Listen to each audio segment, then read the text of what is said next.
Welcome back to Hey Kentucky. Now, we are happy to be joined today by Representative Robert Benvenuti. I think I got that Perfect. right. From the District 88, which is mostly Lexington, right? It's all Lexington. It's all Lexington. Now, you, thank you for joining us, Sure. by the way. You were one of the supporters of the pension bill that passed. What made you decide that you thought it was a good plan? Look, I think at the end of the day, I think it was an appropriate, fair way to fix what has become a very critical financial issue for our Commonwealth. I can tell you that there were some people who wanted to do more. There were some people who wanted to do less. That's part of the process.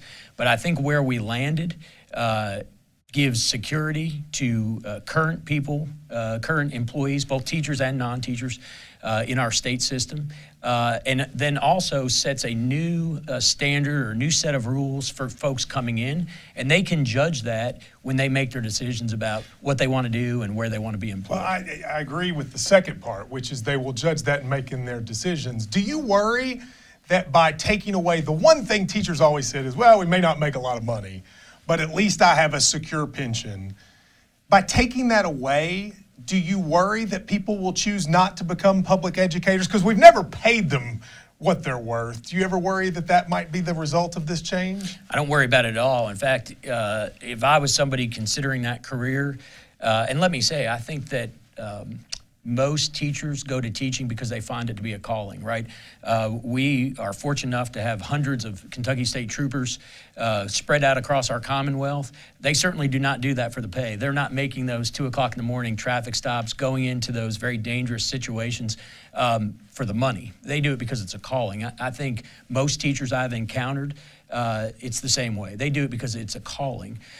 This way, they'll be able to have portability under this new plan, where if they get 5, 10, 15 years into their career and they decide, this really isn't for me, this is not motivating me anymore, or I want to leave the state because a spouse is transferring, or I want to try something else for a while, and maybe I'll come back to teaching, they'll have that portability. No offense, you don't really believe it's better. If it was better, they wouldn't be fighting it. I mean, clearly, but let me ask you this. If it's better, why aren't the legislators' pensions done the same way? Well, look, I have advocated to do away with all legislative pensions since the day I walked into Frankfort 6 years ago. That?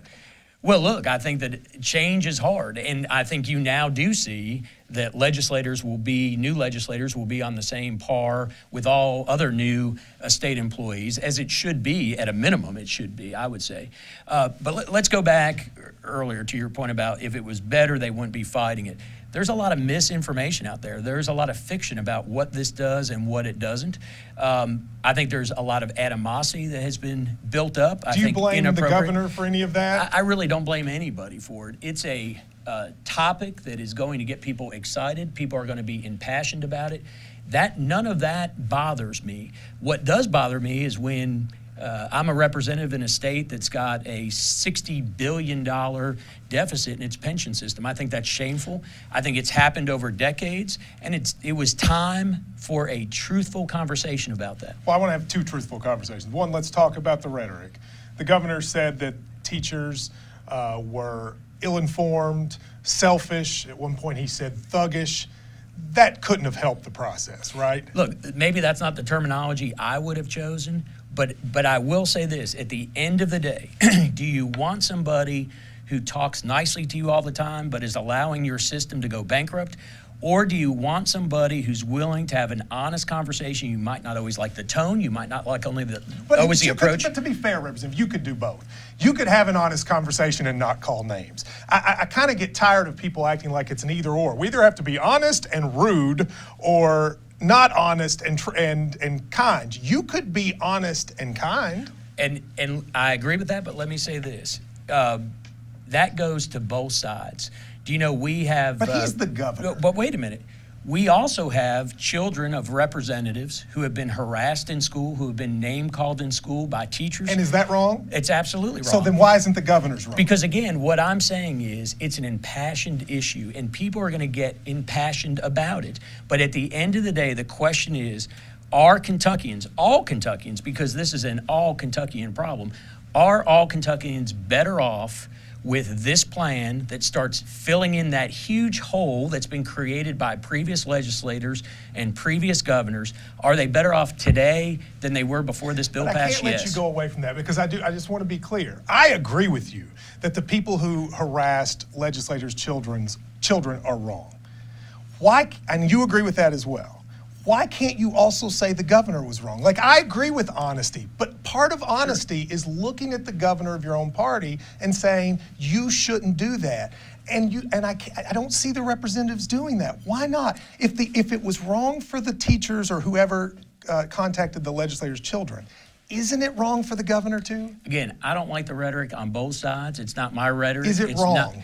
It's not appropriate to use that terminology. Okay. I would agree with that on both sides. But again, I would rather somebody tell me something, even if it's in harsh terms and not the terms I would choose, but at least they're being truthful to me. And that is one thing that I've tried to talk to teachers about is finally we're having truth. Sure. All right, let's talk about truth. $40 billion deficit. Nothing you all did in that bill addresses the deficit. You say it's now secure. But is it?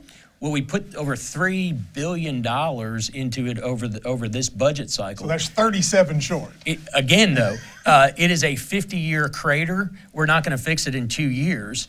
There was, I think, $1 billion last budget cycle. There's over $3 billion now. We still have to be mindful that we've got a state to run. We need state troopers to have safe vehicles and appropriate weapons, et cetera. Because you're right, we need revenue. With that obvious need for revenue, why cut the personal income tax for people making, say, over $150,000? It's estimated just that alone will be about $350 million. If we need the revenue, why do that? Well, because we also need to be competitive, and that is the first step, in my opinion. Some people disagree with this, but this is the first step in going to a consumption-based taxing system, which if you look at states that are very competitive, very successful, like Tennessee and Indiana, that's what they have gone to. I don't think you can do it in one big bite, but it's a good first step. But everybody knows that a consumption-based tax affects the poor more than it does the wealthy because they spend more of their money on goods than the wealthy does. A consumption-based tax is regressive. Why should we support that in a state that has so many people in poverty? Well, let's talk about that. One reason why we do it is because it's going to grow our economy. But income tax doesn't grow economy. Corporate taxes do. No. But do you believe that the income tax, that if a wealthy person sees their state income tax go down 1%, that grows the economy? I would like it to be more than 1%, but again, not everybody was like fewer taxes. No. What I like to do is I like to expand the economy. I also believe fundamentally that except for the very poor, everybody needs to have skin in the game. That's part of being a citizen of our Commonwealth, of our country. So you don't believe that the wealthy should pay a percentage more akin to the amount of money they make? No, I think that is a good way to chase wealthy people out of your state. And quite frankly, I want to attract wealthy people. The 5 states in the country with the wealthiest people, none of them have a consumption-based tax. So it would seem, actually, I think it's the 8 states with the wealthiest people in the country don't have a consumption-based tax. But we don't need all the wealthy people, right? But if you look at states that are growing leaps and bounds, Florida, Tennessee, Indiana, we have folks in Kentucky who live a little bit more in Florida every year than they do in Kentucky. Why? Because it's a more favorable tax climate. Let's keep those folks and those dollars here in Kentucky by treating them more appropriately.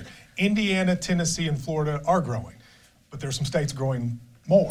And those are states that actually don't have wealth-based, or that do not have consumption-based taxes. Look at the states that we tend to compete with. I read an article today about a town in Indiana who needs 9,000 employees. They are marketing across Kentucky and other states saying, we've got 9,000 jobs here, everything from the boardroom to the work floor. Come here, come live here. And you don't think that's because of corporate taxes. You think it's because of personal income taxes. I think it's about expanding the base and lowering the rate.